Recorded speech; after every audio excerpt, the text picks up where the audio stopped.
Okay, I'd like to get back to the Gemara over here on Vav.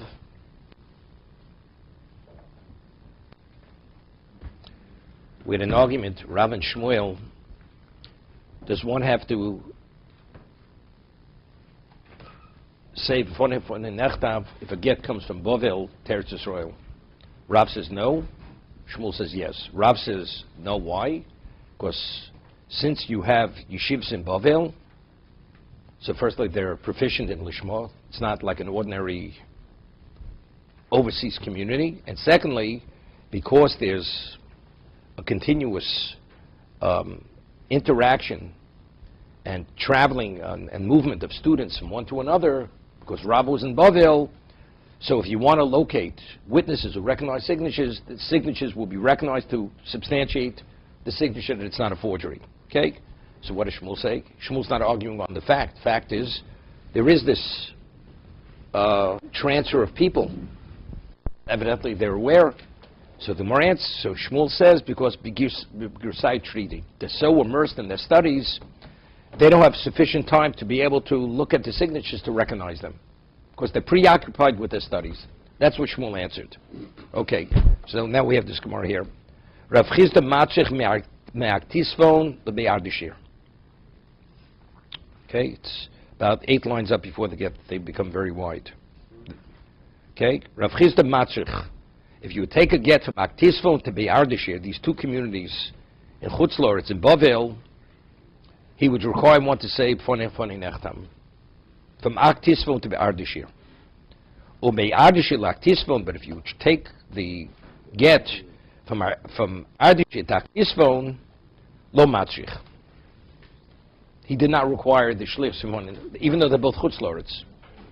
Okay? So, seemingly, what's the argument? Meaning, if you take the get from Aktisfon Be'ardishir, Aktisfon because they were not proficient Lishma, therefore he required to say Fonei Nechtam, but Ardishir, because they were proficient, therefore it wasn't necessary. So more again, it says that's not possible to say, because we said earlier that even Rabbah concurs with Rava that you have to address the issue of what? That it may be a forgery. We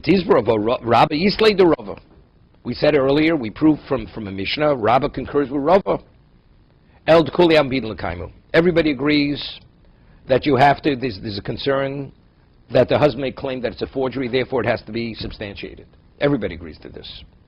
The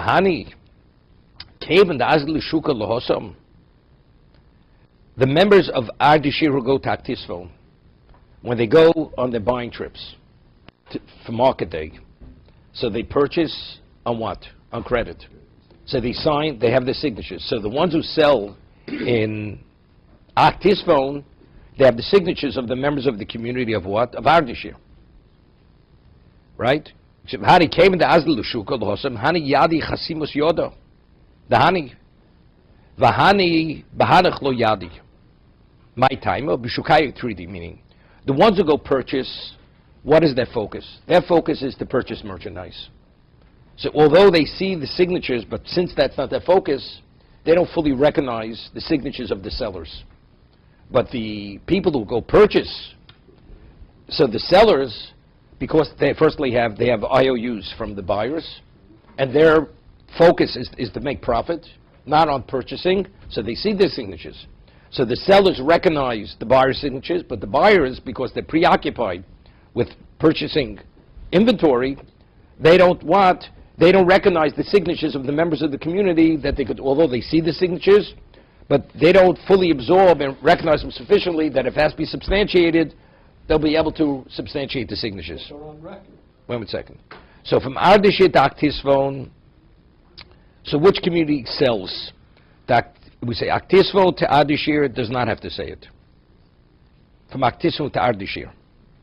Why? Because Ardishir, they are the sellers. Ardishir are the sellers. No, Be Ardishir L'Aktisfon Lo Matzrich. Ardishir L'Aktisfon. That Aktisfon is the sellers. So they'll recognize the signatures of the buyers. But the buyers will not recognize the signatures of the community where they purchase the goods. Okay? But No, we say they're all proficient in Lishma. They're proficient in Lishma. Signature on IOU, that's the only one that gets noticed. 1 second. So over here, Tosas has a question.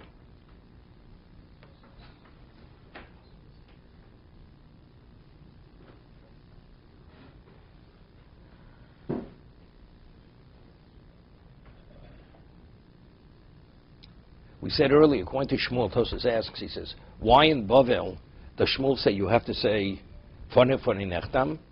Because they're so immersed in their studies, they don't recognize signatures. They don't recognize them. Shmuel says, why even in Bavel? Although you have this traveling and this interaction with different communities, you still have to substantiate the document, the Shliach, because you're not going to recognize people. People will not recognize signatures because they're preoccupied. Now, that these people who study, look, they buy things. They buy things on credit. They sign things. So their signatures are what? Are on record. So wherever they purchase, those communities, you should not say Fani Nechtam. Why? Because those communities will recognize the signatures of the Talmidei Chachamim.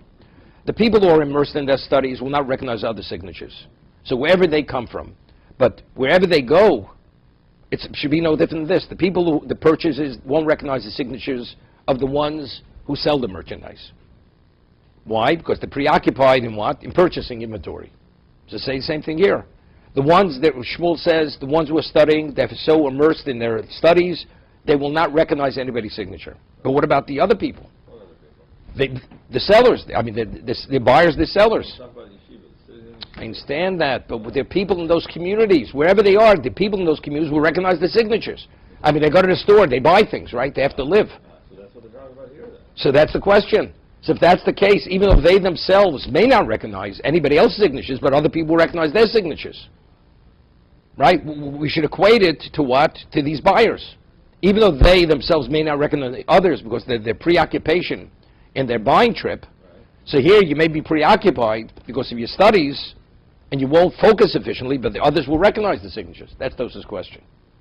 But according to Shmuel, he says, no, regardless, in every direction, wherever their signatures have to be substantiated. And there'll be nobody will be able to substantiate their signatures. Why not? That's Tos's question. The communities they live in, their communities will recognize their signatures. As over here, the sellers will recognize the signatures of the buyers. We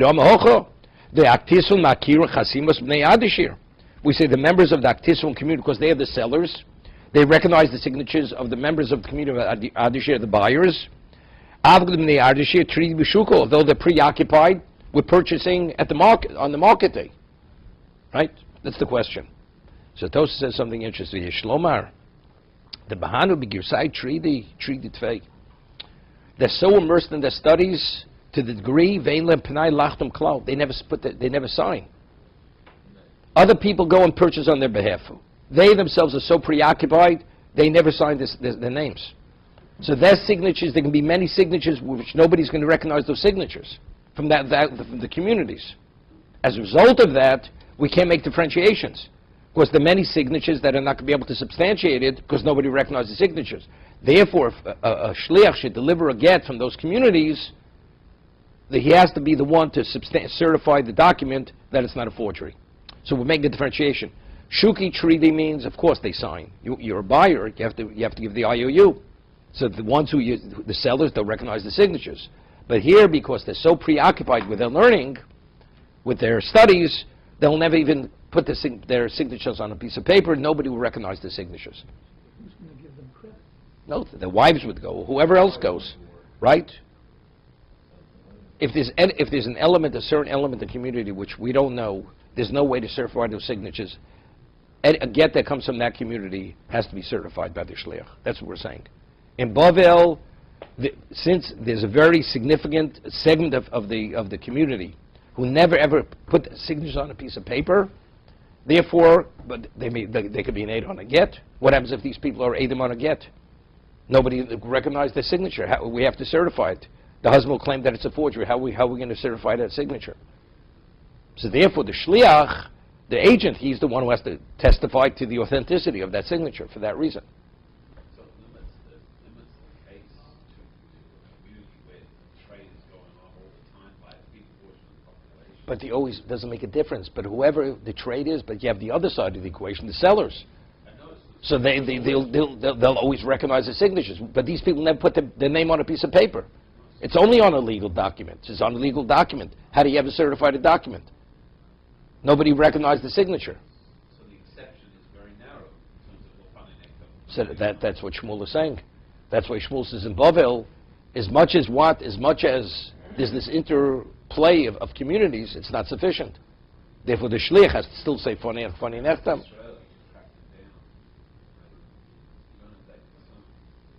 Why not? Correct. Why not, though?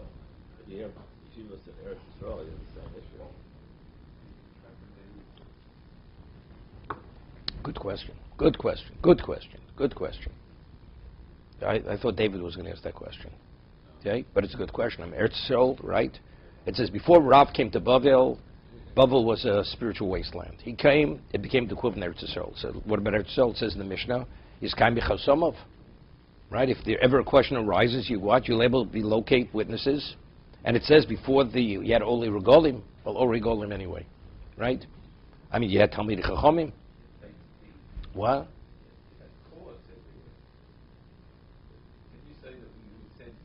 No, the Gemara says even the Chub, because he had a court, so people come to the court, so therefore people recognize signatures. Right? That's how. Of course, they would come to court. What about it? So, firstly, you could say, make one differentiation, but I'll tell you something else. The majority of the men in Bavel, after Rav came to Bavel, were Talmidei Chachamim. The majority of people in Eretz Yisrael were not Talmidei Chachamim. They were not. They're Jews. So therefore, people recognize signatures. Instead, I mean, what's the argument of Rav and Shmuel? To what, factually, if they never put the signatures on paper, Rav should be concerned, the Shmuel's concerned. Evidently, it's a question of how to evaluate. How many people do sign, how many people don't sign? Since there's a gray area. Rav says there's a sufficient number, we don't have to be concerned. That ultimately you'll be able to identify the signature. Shmuel says no. I read the gray area that it's going to be a problem. Therefore he says we can't take a chance, therefore the shliach has to certify the document. That's the argument. They're not arguing reality. They're arguing just how to evaluate what the situation is. In Eretz Yisrael, it's not a question. Right? The vast majority, they recognize signatures. It's such a small minority, we wouldn't have to be concerned. That's Eretz Yisrael. But I'd say something differently. There's a famous Gemara. The Gemara says in, it's called Rabbo and Rav Yosef. There was a question when they wanted to appoint a Rosh Yeshiva in Bavel, and the question was, who should he appoint? Should Rabba be chosen to be the Rosh Yeshiva, or should Rav Yosef be the Rosh Yeshiva? It's more in two locations. So what was the question? The question was, Rabba was considered Okahorim. He had a very keen mind, and he was his analytical ability was something out of the ordinary. So they felt he should be the one to be the Rosh Yeshiva. He should be the candidate. But on the other hand, the proficiency in Torah that Rav Yosef had, nobody had his proficiency. They refer to Rav Yosef as Sinai. Rav Yosef is Sinai, so maybe it's better to have the person who has this tremendous breadth of knowledge. There's nothing he doesn't know. He should be the Rosh Yeshiva. So they didn't know. They couldn't decide which is the right choice. So what did they do? Sholchem itam. They sent the question to Eretz Yisrael, that Eretz Yisrael should decide for them which is the better choice. The one who has the greater analytical ability, or the one with the greater proficiency in Torah. So they sent back, they returned, the response was, Bali Chicha Odif. The one who has the goods, he's the one, meaning the one with the wheat. Rav Yosef should be the candidate. He should be the candidate, should be chosen. So what did they do? So they chose a Rabbah. That's the story. So that's the question. I mean, they ask a question. We're consulting with you. Is it A or B? They tell them it's B. Okay, we're going to choose A. So why ask the question? Right? But they both have the goods. No. Rabbah did not have the proficiency of Rav Yosef. Not at all. Not even within the same category in terms of proficiency. That's what one was called Sinai, the other was called Okahorim. I mean, both No, they had, parshas in front of no, their eyes. but it was another degree of proficiency. It was another degree of proficiency. Evidently, we have Brises and Toseftis. There's nothing that Rabbi Yosef did not know. So they must have known that in Eretz Yisrael they didn't have that ability to pick for the right reason, and that's why they... So I asked him, why did they ask the question? Right? You ask a question, and then you choose as you choose. So don't ask the question. You go to a rabbi, ask the question. He tells you you're looking. It's permitted. It's not permitted. Okay, the person says, okay, I'll do what I want. Right? So why ask the question? So this is what I said. Is there any difference between going to a Rav and then going to another Rav? No, you can't. It's a separate discussion. You go to a Rav with asking for a shayla, and you tell him, I want to know what the ruling is. Once he gives ruling, even the most stringent ruling, you're bound. You can't go get another ruling after that. If you go to him initially, say, look, I don't want to rule. I just want to know what your opinion is. That's what you tell him. So he's not ruling for you. I would like to know what your opinion is. I'm not accepting your opinion. Then you go to another rabbi for a Rav, for a shayla. Okay, it's a Gemara in Avodah Zarah. Now, so what I said was this. There's a Gemara in Sanhedrin, which we learned. David, there's a review. The Gemara cites a pasuk that there were two. It refers to one type of Talmud Chacham, which is referred to as maklos. A makel is a staff, stick. And there's another group, classification called Noam. Noam means pleasant. So the Gemara says, who are the maklos, who are the Noam? So it says that Bnei Eretz Yisrael are classified to Talmud Chacham called Noam. Why are they Noam? Shemanim zeh b'halocha. Because, so Rashi says, what does it mean? They interact pleasantly with one another within the context of halacha to bring things to a level of clarity. Meaning, there's no tension between one and the other. They all work together in conjunction to be able to illuminate, elucidate whatever the subject matter is. That's Eretz Yisrael. Therefore, Talmidei Chacham Eretz Yisrael are referred to as Noam. Talmid Chacham shel Bavel, they're referred to as Maklos. Shecholfim zeh zeh b'halocha. It's like each one has a staff, and I beat you to a pulp to accept my position. So when they enter into any type of Torah dialogue, it's like a war. And let the best man win. That's exactly what Bavel is. Okay? So what I said was this. The Gemara says that there was an Amora who came from Bavel, and he presented his insight in Eretz Yisrael. So they said to him, something, it sounds exactly like a Babylonian insight. Why?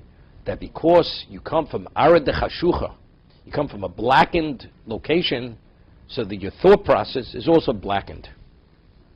Right? This is what he said to him. And it says, it's like putting an elephant through the eye of a needle. This is Bnei Bavel. It's not simple, which means they don't come upon truth easily. It takes a tremendous amount of effort. Eretz Yisrael, they merit a certain degree of clarity. Things come much easier. Now, what's the reason? So I said it's based on a Gemara. Gemara says in Nedorim that Ula was a student of Rabbi Yochanan. Rabbi Yochanan was in Eretz Yisrael. You're listening, David? He was a student of Rabbi Yochanan, and he's traveling, which we're going to have the next Gemara, with two people of the Mechuzah community. Mechuzah was a community in Bavel. They get into an argument. One takes a knife, slits the other one's throat. Okay? So the murderer says to Ula, he says, did I do a good job? So he says, I think you should cut a little bit more. Because he was concerned for his own life. If he doesn't agree with him, what he did, and somehow praise him for it, he's going to kill him. So okay, but he had it on his mind that maybe he was an accomplice to murder. That his words, by encouraging him to do more, maybe he caused the man to die. So he comes to Rabbi Yochanan. When he comes back to Yerushalayim, he says to his Rebbe, he says, I'm really worried. He says, he tells him what happened. He says, no. Once the man slit his throat, he already was no longer alive. Even though he was still breathing, whatever it is, but he was considered murdered. A little bit more made no difference. You're not an accomplice. But he says, I'm taken aback. It says in the Tocha,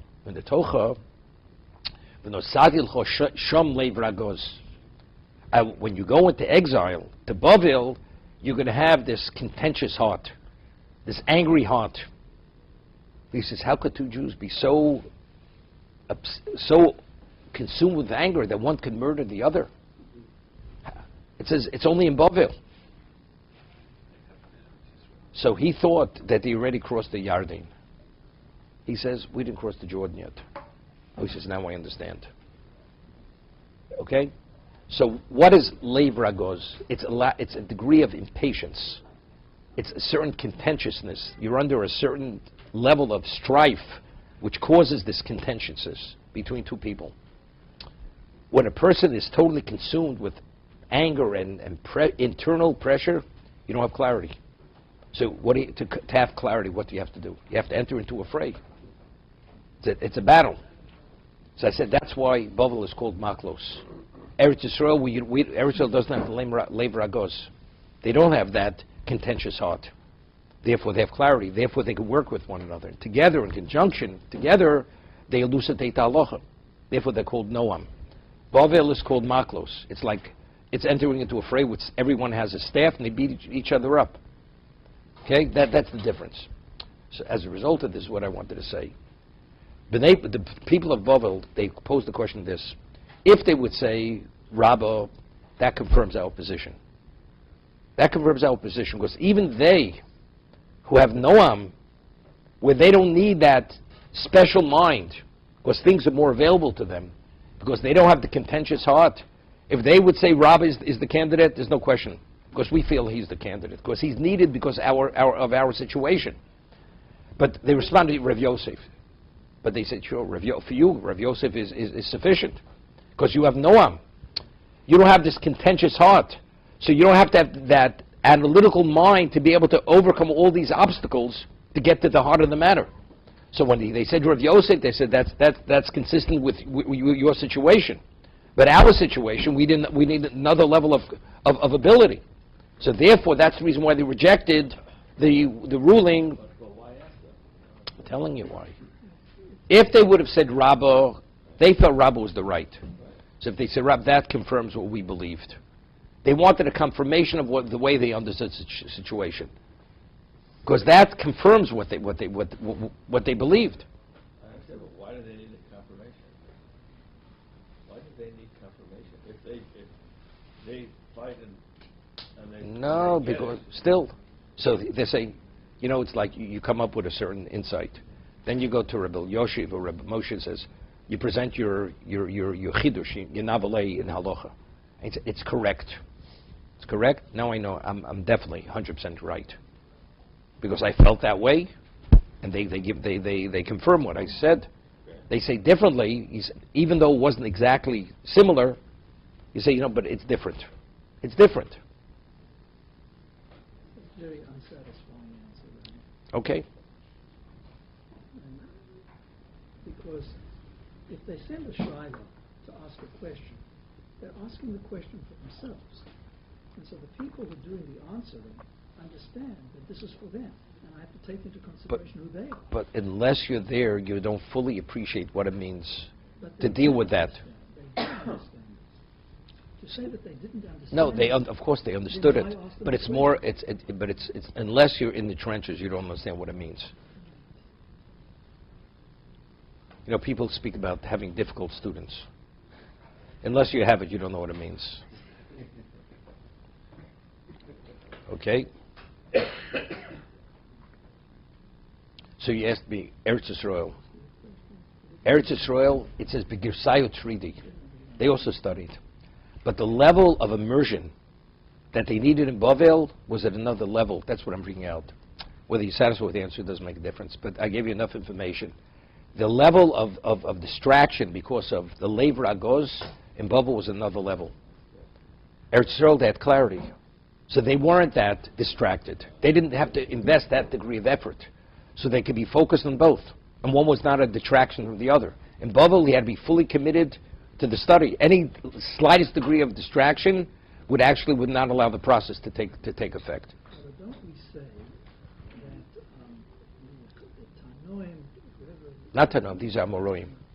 the Tanoim, they wage battle with each other in Eretz Yisrael, in their dialogue in the Torah, and that is part of the process. We had They it's were it's warriors. it's Gemara more than it's Gemara says in Kedushin quotes a posuk.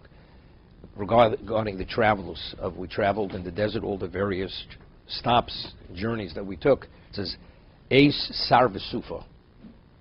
As it says, it's referring to Torah, that when people enter into a halachic discussion, initially, Nasu Sonim Zelozeh, it's like enemies in battle.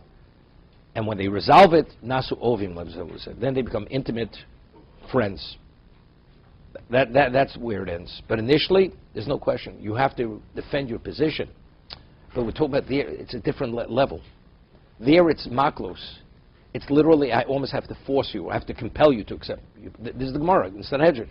Bavel, I have to compel you to accept it. In Eretz Yisrael, you don't have to compel. Israel was, in a way, I would say a higher level.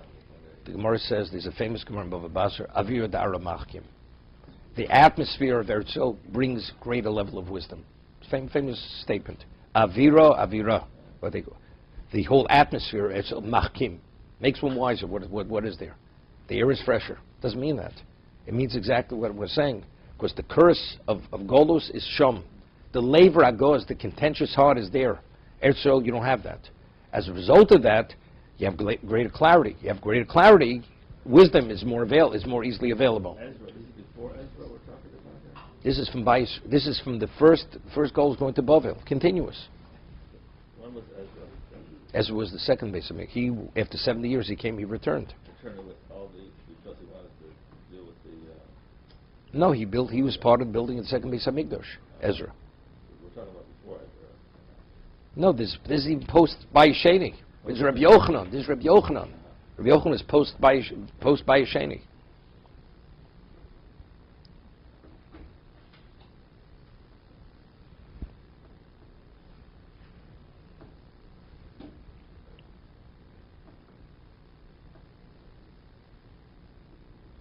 Rabba Baravua Matzche Me Arsa Arso. Rabba would require, if you would bring a get from one row of houses to the next in the same community, he would require one to say Fonech Fonei Nechtam, even though it says in the Mishnah that Ba'osa Medina B'nei Sayam, if it's the same province, B'nei Sayam, one does not have to say. So how do we reconcile? We'll see in a moment. But if you had two rows of houses on two sides of a public domain of Rishus HaRabim, and you bring it from one side to the other side of the street, you know, it's like in New York City. Seriously. You have neighbors, people don't even know who the neighbors are. And one time you lived in a community, everybody knew whoever, everyone knows, but in terms of our society today, it's a whole different type of society. So does one recognize a signature? How do you recognize a signature? You don't recognize anything. So therefore, even from one side of the street to the other side of the street, one row of houses, he would require Rav Sheish Zomar, Mishchuna L'Shchuna. A shchuna is from three houses, even the same side of the street. Within 3 houses, one did not. You went beyond 3 houses, you'd have to say it. Rabba Matzrib Osa Shchuna. Even within the same complex, housing 3 houses. So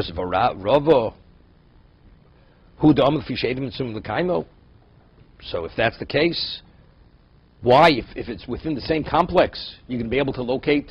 Definitely, they'll recognize the signatures. Shaini b'nei Mechuza de Naidi. We're speaking about Rabba's community was Mechuza, and these people were always traveling.